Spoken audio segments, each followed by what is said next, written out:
New Thought Media Network. We are a global broadcast network of positive music, media, and entertainment, inspiring humanity's evolution along the journey of enlightenment and creating a world of love, peace, empowerment, and prosperity for all. New Thought Media Network. Positively inspiring.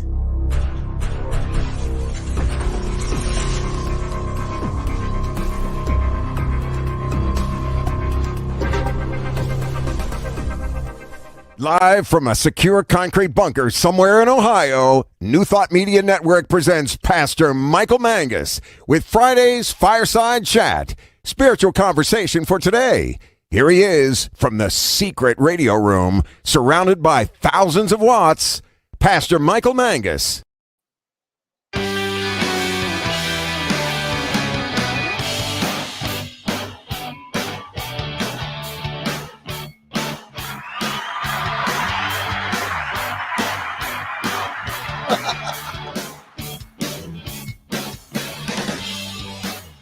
Well, good evening to everyone across the United States and also around the world. It is time once again for another fun-filled, throw-packed, and guaranteed, always exciting edition of the Fireside Chat here on the New Thought Media Network. I am Pastor Michael Mangus, broadcasting from the super secret radio room surrounded here by thousands, and I mean thousands of watts, in our brand new secure concrete bunker somewhere around Akron, Ohio. That is so top secret that even the Reverend Robert Brzezinski, our chief inspirational officer, he thinks he knows, but he has no clue on where this top secret facility is. Now, Diego knows, and I did tell the Reverend Dr. Charlette Manning, who will be our guest, but everybody else mum's the word here. We have a great show for you tonight here. If you would, please feel free to interact with us by posting your comments below on Facebook.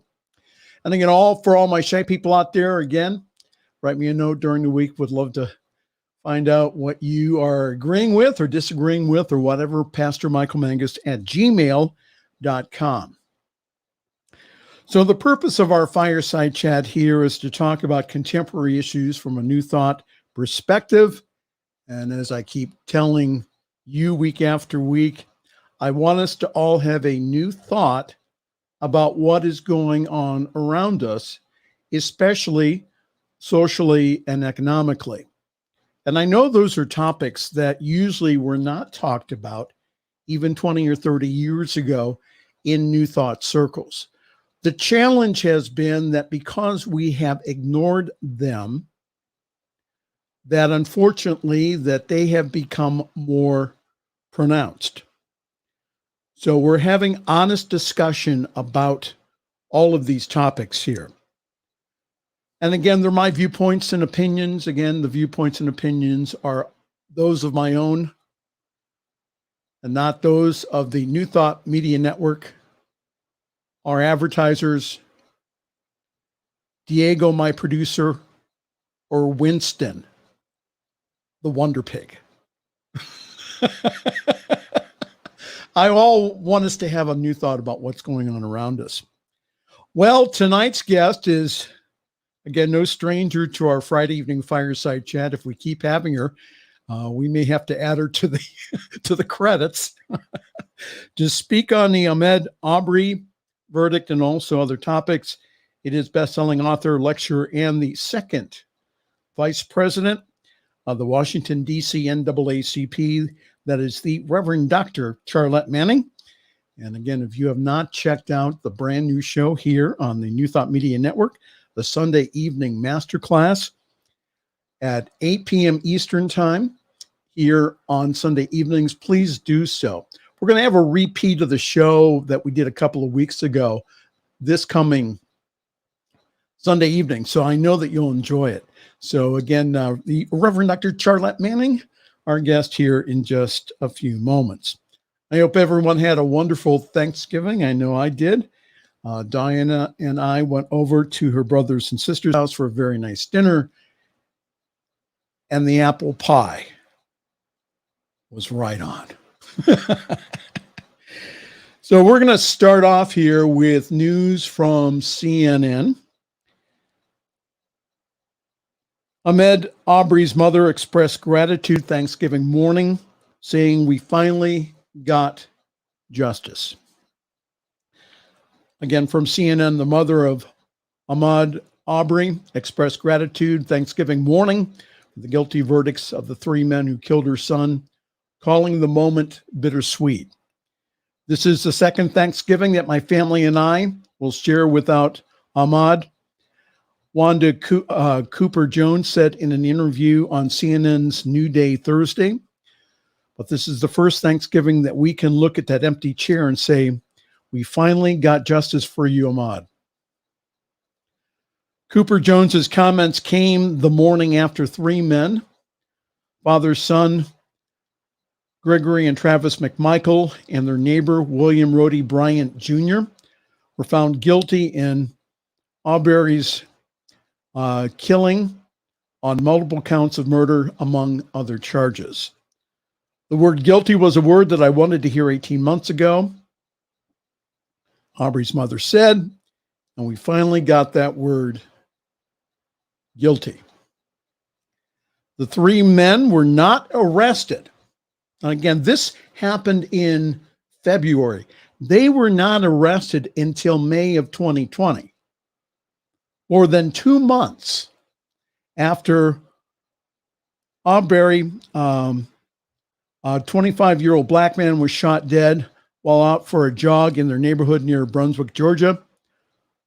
The McMichaels later claimed that they were trying to conduct a citizen's arrest on Arbery, who was then unarmed and on foot, believing that he might have committed a crime. He didn't have anything in his possession. There was nothing on him. Okay? How could you hold somebody and not have any type of proof? Anyhow, Brian, who filmed the murder, said he took no part in the killing. "It took us 74 days to get an arrest, and I knew that it was my job as a mom to really find out what really happened to Ahmaud," she prayed. And she said that God answered her prayers, and so I'm just thankful sitting here this morning. Those were her comments on CNN. She said, in the meantime, Cooper Jones said that she wanted people to remember her son as a force for change, highlighting the fact that his murder sparked meaningful advancements in Georgia law, including the state's first hate crimes law and also an overhaul of its citizens arrest law. Such changes, Cooper Jones says, were proof that her son did not lose his life in vain. She said this. She says, "I'm hoping that before individuals, society grab shotguns and chase someone who's running down the street and kill them, that they will also think that if they take those extreme actions, that they will be held accountable," Cooper Jones said. So maybe that thought will lead them in a better direction. This also from CNN, and I won't go through the whole article, but please go on CNN and read this. "Demonizing black victims is an old racial trope that didn't work for the defense attorneys this time. Ahmaud Arbery was the victim, but for weeks he was painted as a brute and a thug in the trial of three white men who killed him. This tactic isn't new, but rather the latest example in a long history of court cases that criminalized and dehumanized black victims." Arbery's family can now feel a sense of justice after Gregory and Travis McMichael and also William Brody Bryant Jr. were convicted on Wednesday, but that is an outcome that is rare to the rule. "I wouldn't want to see no daddy watch their kid get lynched and shot down like that." So it's all of our problem. Let's keep fighting. Let's keep doing and making this a better place for all human beings, Marcus Aubrey Sr. said after the reading of the verdict. And he also was one of the people who got thrown out after just all this emotion after 18 months and finally getting a guilty verdict. I mean, he went ahead and he audibly made a sound in court, of which unfortunately got him thrown out. The article goes on, it says, race and racial tensions were clearly on display inside and outside of the Georgia courtroom where the three men were tried, even as both the defense and the prosecution shied away from those discussions. Instead, now get this, the jury heard from the defense a number of racist dog whistles, from assertions that black pastors might frighten jurors, to a remark about Aubrey's long, dirty toenails. The defense strategy was rife with rhetoric that sought to dehumanize and devalue Black Americans. Carol Anderson, who was a historian and the chair of the African American Studies at Emory University, said this: "What I saw was the defense preying on white fears. The long, dirty toenails, that's an old trope of the black beast. That is the stuff coming out of the Reconstruction and also Jim Crow. Here is why the heart-wrenching trial was a textbook example of the criminalization and dehumanization of Black male victims. Aubrey had long, dirty toenails," defense attorneys said. During the closing remarks, a defense attorney for Gregory McMichael, one of the men charged with Aubrey's murder, tried to portray him as a runaway slave, said Charles Coleman, a civil rights attorney and former prosecutor. Turning Ahmed into a victim after the choices that he made does not reflect the reality of what brought Ahmed Aubrey to that neighborhood in his khaki shorts with no socks to cover his long, dirty toenails. The remark, which appeared to be based on Aubrey's autopsy, brought an audible gasp from people inside the courtroom and prompted Aubrey's mother to walk out. Regardless of what kind of toenails he had, what kind of size legs he had, that was still my son. And my son was actually running for his life in that description. I thought that was just plain out rude," Aubrey's mother, Wanda Cooper Jones, told CNN earlier this week. To Cooper Jones, the defense was trying to deflect the fact that it didn't have proper evidence to get a conviction.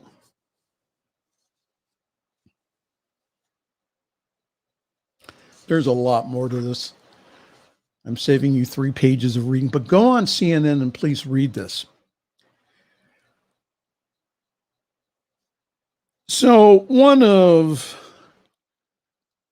Dr. Charlette Manning's first thoughts when the verdict was announced was that Michael will be happy to hear this verdict.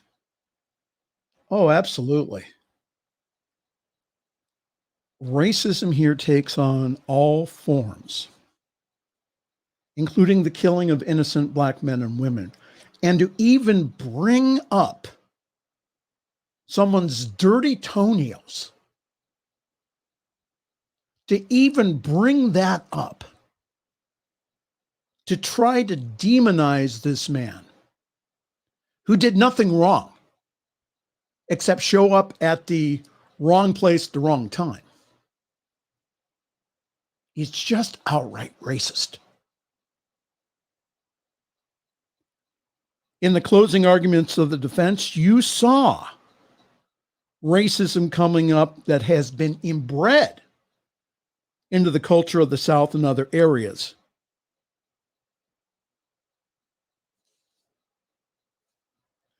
This is the first of many victories that we're going to need to have in the courts to turn this around here. And as spiritual people, as people of the light, we need to continue our prayer work to see a world with equal justice and opportunity for all. Now, personally, I thought we had a 50-50 chance in this. The civil rights ministers around the family were preparing them for the worst, because unfortunately, that is what has happened in the past. The bottom line is this: we need to speak up and speak out about liberty and justice for all. And I would like to recommend something to all of my light-skinned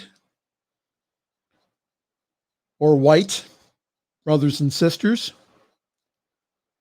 Please, as soon as possible, take an inclusion diversity class at your local college or New Thought Center.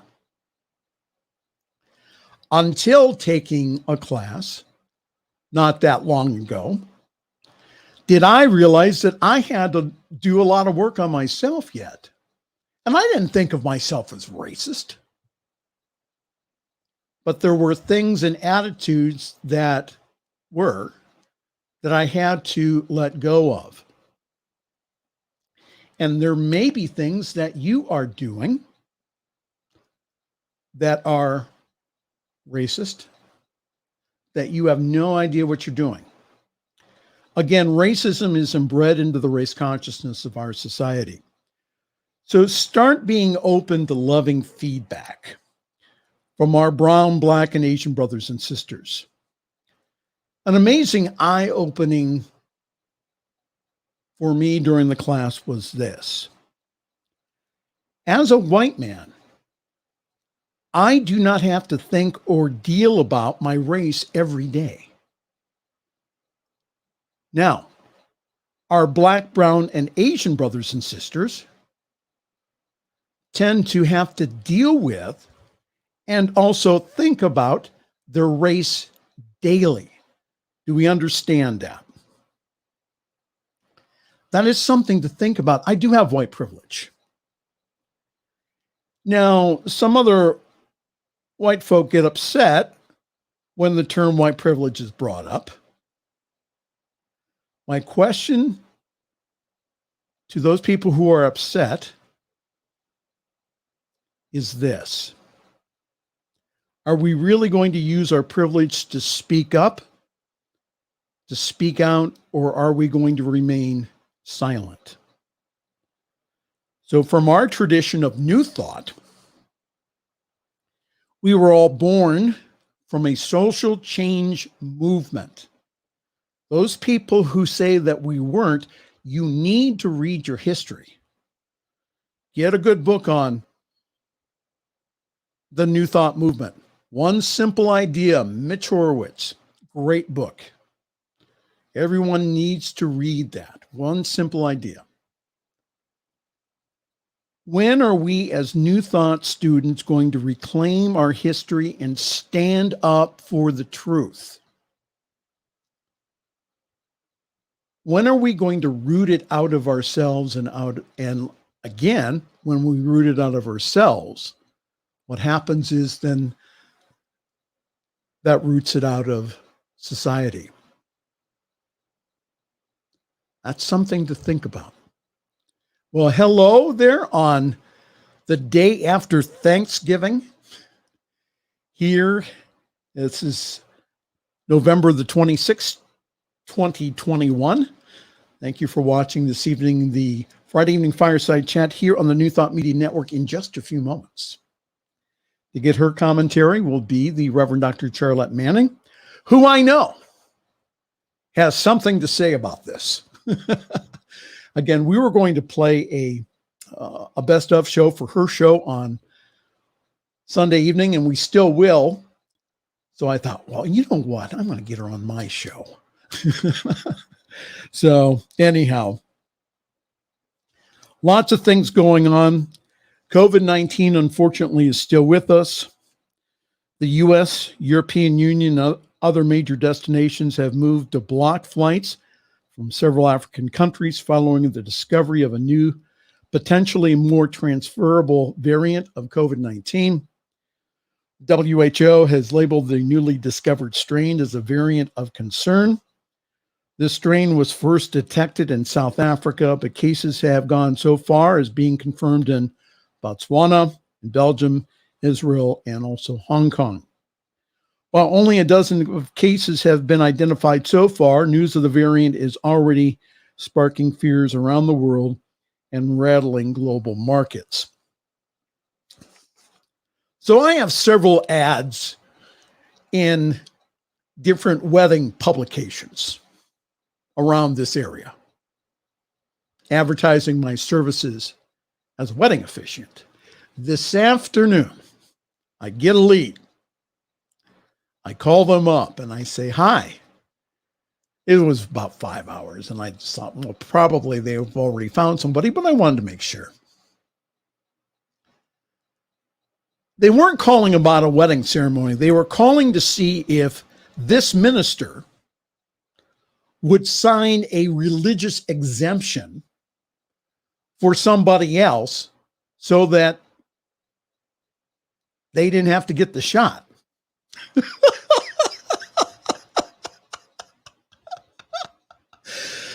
I'm seeing Dr. Manning's face in the background, and she's going, are you kidding? I told him this. I said, first of all, our denomination, of which I am a part of, the Centers for Spiritual Living, have told us not to. And second of all, I told her this, and I'm going to offer this to you. If you can show me from Scripture, and any one of the scriptures, I mean, you can go into the Buddhist texts, you can go into the Gita, but if you have an argument that shows that we're not to get vaccinated, a good argument, I'll give you $100. Now, how can I do that here on our national and international show, knowing that I'm making a safe bet? Because it's not there. As my microphone shakes as I pound the desk. It's not there. I offered it to her, this woman today. So again, please follow the science. Do like I have done. I've gotten my shots. I've gone to my doctor. Please. This is a matter of life and death here. We need to continue the watch on this. This is a spiritual issue. A spiritual issue. By you not getting vaccinated, what happens is it continues this dis-ease. How can you say that you're not getting the shot because of spiritual reasons? Do unto others as you would do unto you. Love one another. Love your neighbor as yourself. Do I have to go on? It's all in the scriptures. Finally, I wanted to mention something, and I won't read through this, but I did want to mention the book. Native American has lessons for surviving an apocalypse. Says a Choctaw elder and also Episcopalian bishop. The Reverend Stephen Charleston talked to Religious News Service about his new book called The Ladder to the Light, what Native Americans have to teach us about climbing out of darkness. It says here, when the Reverend Stephen Charleston finally gave in to his friends' encouragement and created a Facebook account about a decade ago, he did not know what he was going to post. Charleston didn't have a cat, so the cat photos that litter social media were out. I don't think he had a dog either. Neither did he have recipes or political opinions that he particularly wanted to be known for. So this Choctaw elder and former Episcopal Bishop of Alaska started writing down the first thing that came into his mind after he prayed in the morning. And today, those daily meditations reach thousands of followers on social media platforms, a community that he says includes people of all cultures and races, all face and no face. The success of his post, Charlton said, is not because of me. From the very beginning, it was clear to me that there was something else happening here by writing these thoughts down. There was another author at work. Earlier this year, Charleston published some of his meditations along with commentary in a book called Ladder to the Light. Ladder to the Light, an Indigenous Elders Meditation on Hope and Courage, and you can buy that on Amazon and also for your Nook. That describes as a director's cut of his Facebook presence. He says, as his timeline has grown darker, filled with protests and the pandemic and the growing distrust in institutions, the image of the kiva has come to mind. He says that the kiva is a sacred space for some Native American nations in the Southwest, an underground chamber reached by ladders that invite people not to escape the world, but to enter into it. And he hopes that this ladder of light will carry that vision beyond Facebook. Again, the book is called Ladder to the Light. It's written by the Reverend Stephen Charleston. Go pick that book up. I think it'd be an interesting read for your spiritual encouragement here. All right. 27 after. I'm 2 minutes over. Diego will yell at me later. Anyhow, yours truly is parking himself at Summit CSL. For more information, go to summitcsl.org. There you will find information about our wonderful Sunday gathering online at 10:30 Eastern, 7:30 Pacific time.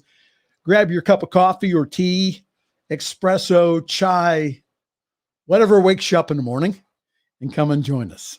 And I really do believe we have one of the best services in New Thought because we have a balance of everything, a balance of message, a balance of music, a balance of meditation.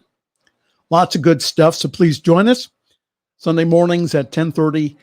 And again, you can get more information at summitcsl.org. This Sunday, we will continue our November topic on gratitude. Our speaker this Sunday will be New Thought Media superstar, the Pastor Michael Mangus. Yay! And this Sunday, I'm going to be doing the lesson from the weekly topics. The weekly topics are suggested topics from Centers for Spiritual Living.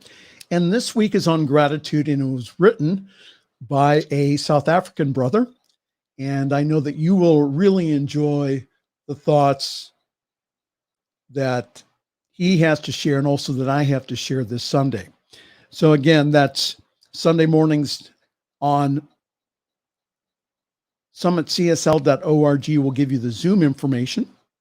If you'd like to join us on Facebook, again, we're on the Summit Spiritual Center of Akron Facebook page.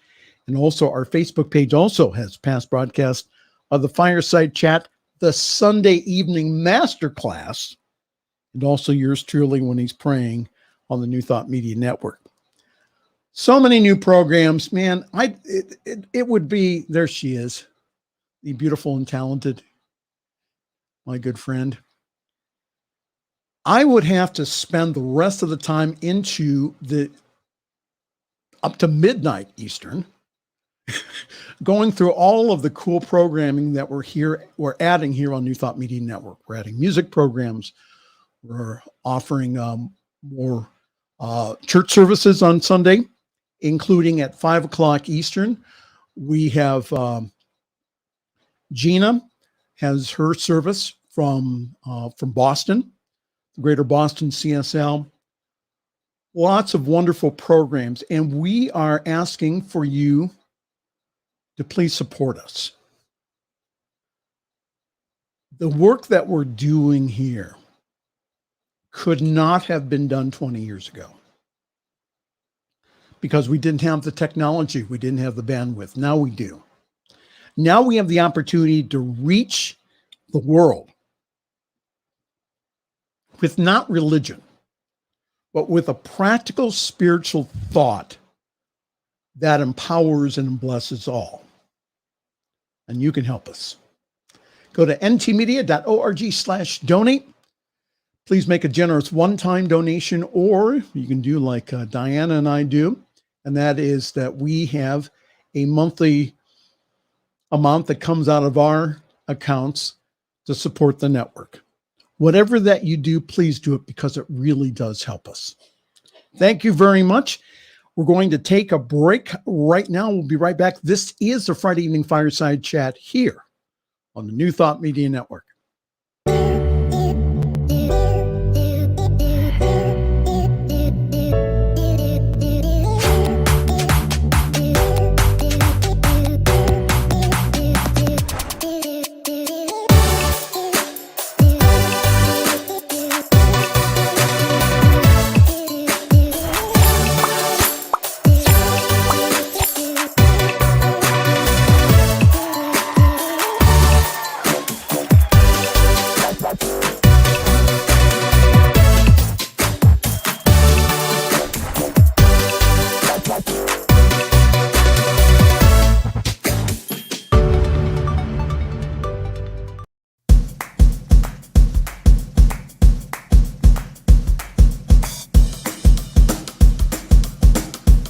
Thank you, Center for Spiritual Living Denver, for your continued support.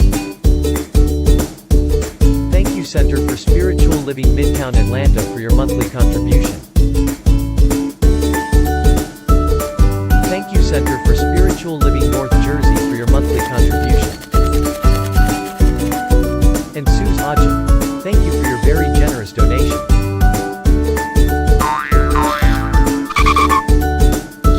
And a special thanks to Hefferland Foundation for your generous technology grant. And a big shout out to all our committed donors.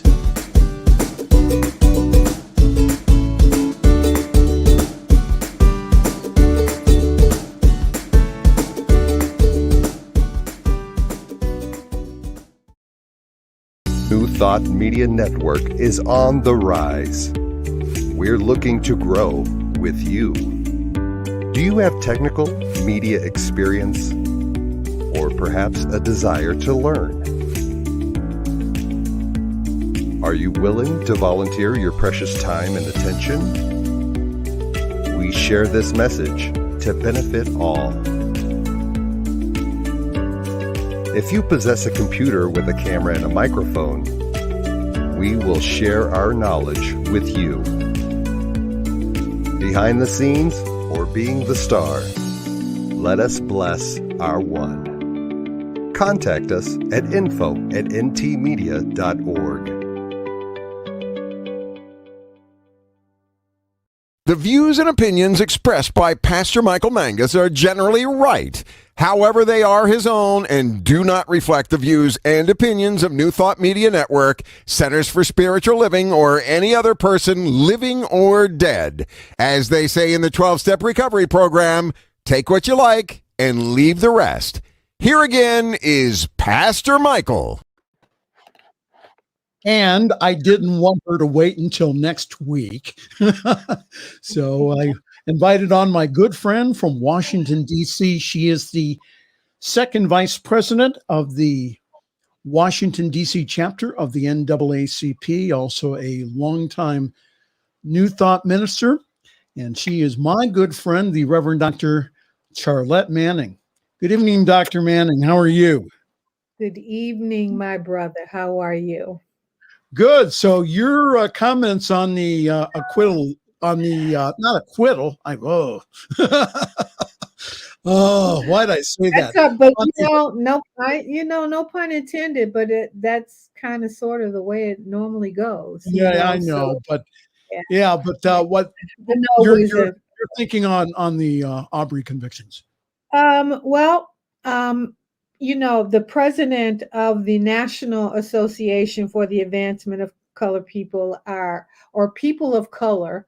Now it's, we were called colored people back then Negroes, then Afro Americans, then Black. I mean, we've had every title you can imagine. But our president of the National Association said the verdict in the trial over the killing of Ahmaud Arbery is long overdue. Ahmaud Arbery's death was unnecessary and fueled by racist ideologies deeply ingrained into the fabric of this nation. Yes. He also just said quickly, generations of Black people have seen this time and time again with the murder of Emmett Till, Dr. King. Emmett was 14 years old, and my girlfriend and I did a trek cross country, and we've done this many times before. And we drove from here on our way to Texas to the NAACP convention, and we stopped in Mississippi. And it's interesting because Emmett Till lived in Money, Mississippi, which is it's such a small town. They don't even have a stop sign or a traffic light, but they had this little grocery store, and it was a gas station and a grocery store, and they had a memorial there for Emmett Till. And even 60 some years later, every time they put a memorial up on this pole sort of thing or stick in the ground, people come by and shoot it away. So even 50 some years later, they still have not accepted what happened to Emmett Till. Emmett Till's mother purposefully opened his coffin so that he could be seen how he had been beaten and brutalized and thrown in that river, being accused of looking at a white woman, looking, not touching, not whistling at, looking in the direction of a white woman. So this memorial that keeps getting knocked down. Yeah. This is 2021. This is where he was shot and killed. This was Yes. on the spot where he was shot and killed. So no one will permit a memorial to continue to stand there. They put it up. It's been shot, riddled with bullet holes, many times that they have tried to erect a memorial in his honor, but they still will not allow it to stay up there. And this is 50 to 60 years later. I'm reminded, Michael, of there was a saying, I'm going to read it. It's really quick. It says, there's a force in the universe that wants the victory of truth and justice. Yes. This force will help you if you are ready, humble, brave, and patient. Don't ever, ever give up, no matter how bad or difficult things may get. And that is from Nelson Mandela. So when you think about, the history, I'm a Black mother with 2 Black sons. Yes. Both in their 40s now. Mm-hmm. But there is not a day that goes by that I don't either text them or call them. I need to have a word from them every day. I can relate to Ahmaud's mother. I cannot relate to the loss of a son, but a part of a mother, a Black mother in particular, if you're not a praying mother, a part of you dies every day worrying about your children, particularly young Black men, that you have to give that conversation to your Black son, even adult Black men. Right now we're living in a time where would rather shoot you than ask you a question. So, yeah. Yeah, so you're watching the New Thought Media Network here on the Friday Evening Fireside Chat. I am Pastor Michael Mangus, and it's my pleasure to have as my guest this evening the Reverend Dr. Charlette Manning. Talk to us about the talk that is given to Black children.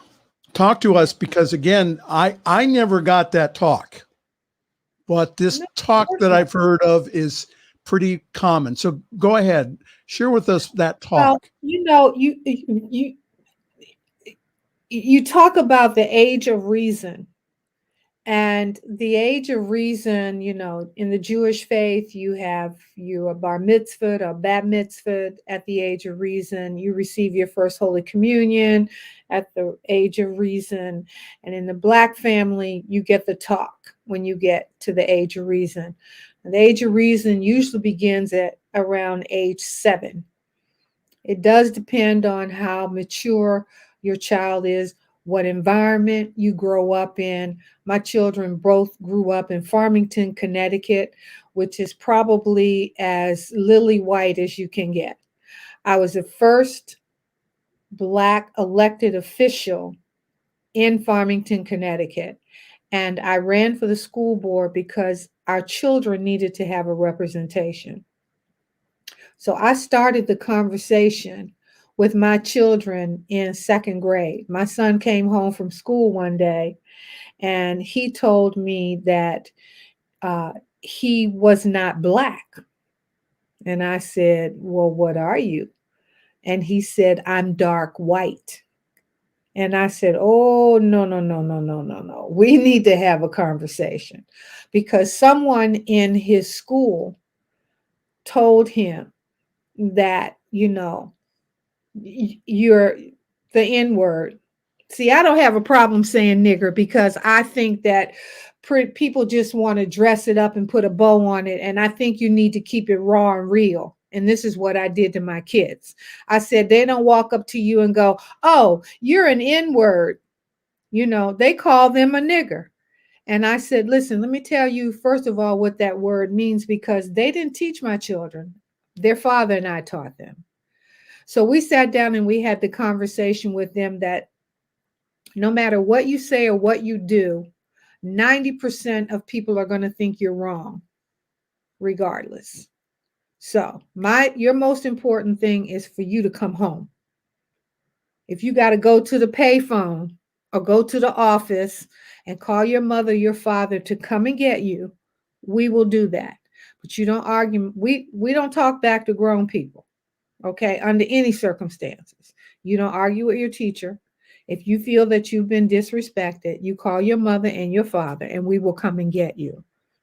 Because the most important thing is we want you to come home. Yes. I'll never forget, the first time my son went driving. His father drove a BMW. He went driving and got pulled over, because what Black kid in Farmington, Connecticut would be driving a BMW if he hadn't stolen it? So these are the things that we live with, Michael. I mean, and we're talking about in the late 70s, we went through this. This racism is a recycled thing. Yes. So every 30, 40, or 50 years, you see the emergence of this again. The difference is, and you and I talked about that before, is this. Now, it's not my word against yours. It's evidence. But even with evidence, George Zimmerman got off with evidence.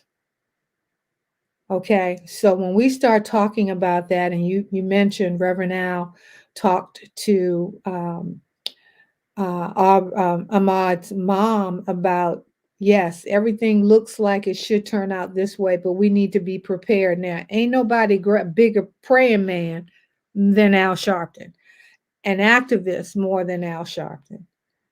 But he said we got to prepare for the worst. Yes. So, yes, we did have vindication this time, but Breonna hasn't had vindication. Not at all. Tamar Rice has not had vindication. Eric Garner, no vindication. Michael Brown, no vindication. So when we start thinking about these things and we take our victories, don't get me wrong, the right thing happened, but it was all of this in alignment. And Dr. King said, the arc of a moral universe is long, but it bends towards justice. My thing has always been be the change that you want to see in the world. I'm morally outraged when I see the privilege, the audacity of these three men to give this video as to keep them out of jail, to have it backfire. But as Ahmad's mom said, I knew God is good and God would prevail. And I think that's the shift in consciousness. Yes. And I believe that. I really do. And a lot of people think, being the vice president of the DC branch of the NAACP, I have 50 years of experience in this whole, civil rights thing. I've walked with ministers, I've walked with mothers, I've walked with school teachers, I've walked with white people, Black people, I've walked with clergy. I've walked with protesters, stood up for all of that. Even arrested. Yeah. Oh, I was arrested in front of the South African embassy. First time I went to jail to fight against apartheid in South Africa. Because ain't none of us free till all of us are free. And that means all of us. Yes. All of us. And free your mind as well. So we are shifting, we are changing. And I firmly believe, I don't know if I will see it in my lifetime or you will see it in your lifetime, but I firmly believe that you had a majority, 11 white people and 1 Black person. And what was interesting was the defense asked them to pool the jury so that each juror had to say how they voted. And it was a unanimous decision. It wasn't just that one Black guy that was holding out for everybody else. Women, you mentioned this also, and I said I wasn't going to do all the talking tonight. So you just cut me off. But at least tonight I'm in the room. Usually I just go and I go ahead and I turn my camera off and then I go get a drink and then you're still talking go ahead. I'm so passionate about this because, right is light, evil is darkness. And I am so filled with hope that we are emerging into this light consciousness. When I had Akoshua, the president of our branch, on my show, and I think you're going to run that one on Sunday.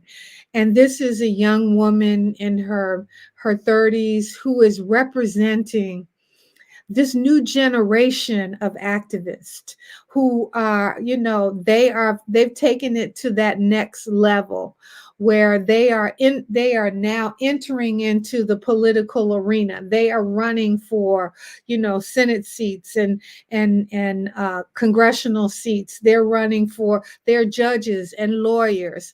Akoshua is one of the highest ranking government in terms of GS ratings for a civilian in the federal government. I can't tell you what she does because then I have to shoot you. No kidding. But she has, she does. So when we see that emergency, Dr. King fought for us to sit at the counter. We need that new generation that will take us to that next level of owning the counter. So it's not just about your civil rights, your voting rights, your reproductive rights and all of that. None of us are free until all of us are free. So we take our win where we can and we keep on fighting the fight. All right. So let me ask you a question again that this is always brought up in New Thought circles. Well, Dr. Manning, they say we understand, but they don't. Okay. So they'll say, well, you know, in our teaching, the more that we go ahead and we put focus on the offense, that more of that happens. Mm-hmm. So what is your response to that? I always say we have to be good Boy Scouts and good Girl Scouts. We have to be prepared. We don't have to be proponents of or advocates of violence or discrimination or any of those things, but we have to be educated and knowledgeable. When you see that the only attack that they can place on Ahmaud Arbery is his long, dirty toenails, this child is laying in the street, all right, in the street, dead. And all they're talking about are he had sneakers on with no socks. So who took his shoes off? Who made that discovery? And what the hell did it matter whether he had dirty toenails or no toenails, or that we would even have to dignify that with a response or a justification? Michael Brown laid in the street for 4 hours. The police officers would not even let his mother take a look at him. Okay, or on the other side of the tape while this child laid in the street for 4 hours. That's not right, Michael. Oh, absolutely. And again, that from what we understand from the transcripts is that the defense attorney went ahead and got that from the autopsy. But again, it was just one of those things, like one of those like code words. Absolutely. That was trying to trigger this mostly white jury to go ahead and to acquit their clients. Well, dirty toenails in my community is a different thing than it would be in your community. Dirty toenails in my community would exemplify uneducated, okay, thug-like you said, poor, all right, mother on welfare, single mother. I mean, those are the code words that they use to define us. Every picture that you have seen of Ahmaud, he has been extremely clean cut. Even if he hadn't been, that should not even come into this, because I could very easily say that those 3 men were poor white trash, rednecks from Brunswick, and that's all that with Confederate flags on their trucks, which automatically give you that connotation of being a white supremacist. All of those things. We got those trigger words, those code words, and all of those things. The bottom line is they hunted him like an animal. Now, you know the word picnic. You know that where that word comes from, right? This was during Remind me again. This is during slavery, when people would come out on Sunday, go to the park, I mean, what they would call a picnic area, lay out, and they would hunt a slave the same way the English people hunted the hounds, sent out a fox. Well, that's the same thing that they did. So that's where the word picnic comes. That's why Black people don't use that word. We'll say a cookout or a barbecue, but you don't hear us use the word picnic. So they're buzzwords that they use in their communities to identify or depict the kind of individual that you are. But what's done in the dark will always come to light. The Bible says, as you sow, so shall you reap. Science says what you put out, you're going to get back. And my mama said, what goes around comes around. So we're in that come around phase right now. And it is an opportunity for us to seize the moment and stay on top of this. Yes. And with people like you, Michael, and I want to say that, the NAACP was founded. Mary Overton was a Quaker. And she believes she was one of the founding members with W.E.B. Du Bois and Ida B. Well. I mean, there was a contingent upon Jewish people, Quakers, all of them have been actively participating in this civil rights movement. So this ain't just about Black people. And I think that, I know you get in a lot of trouble a lot of the time for speaking out for the justice of things, not the injustice, but the justice. And I want to thank you for that. And that's why I told you, I will never deny coming on your show and being with you. And I will pick it in front of whoever it is that messes with you. You send me their address. And Diego and I were saying, well, because I have ministerial paneling. So we said, well, we may have to have you come as a material witness. Okay. For paneling. Yeah, we only have a few more minutes. Talk to us about your wonderful guest this Sunday, which we're going to rebroadcast. Akoshua Ali. Akoshua Ali is the president of the DC branch. She is also a national board member of the NAACP, and she is one of the top 100 rising young Black women in the political movement right now. She's my baby girl. I love her with all my heart and soul, and I really and truly think you will. If you didn't get a chance to hear her before, take the time to listen to her. She is an absolutely amazing young woman, and I'm so happy to call her my baby girl. She is absolutely wonderful. I mean, to hear her speak, and also you should hear her decision-making process. So I'm I'm going to leave the audience with a teaser. Yeah. Mm-hmm. So listen for her, how she makes decisions. Yeah. So you can watch that on Sunday. Yes. It's time for us to go. Reverend Dr. Charlette Manning. I know. Well, can I just throw one thing in here real quick? Yeah, go ahead, real quick. Sunday after next, we're going to lighten it up a little bit, and we're going to talk about sacred relationships. And I think that's going to be really cool. I think people will really get a kick out of. I'm going to have Dr. Phil Good, who is going to talk to us about sacred partnerships and sacred relationships. I think that's going to be awesome. So that'll be a week from Sunday. Right. Reverend Dr. Charlette Manning, again, thank you for being my friend. Thank you for being a part of the revolution. And yes, indeed. Thank you, Diego, and you thank Diego too for always being there right on time. I will. I love you, brother. All right. Thank you. So we wish you guys a wonderful week. Again, make sure that you watch Dr. Manning's show on Sunday. Again, that'll be a rebroadcast with Akoshua Ali, who is the president of the NAACP from Washington, D.C.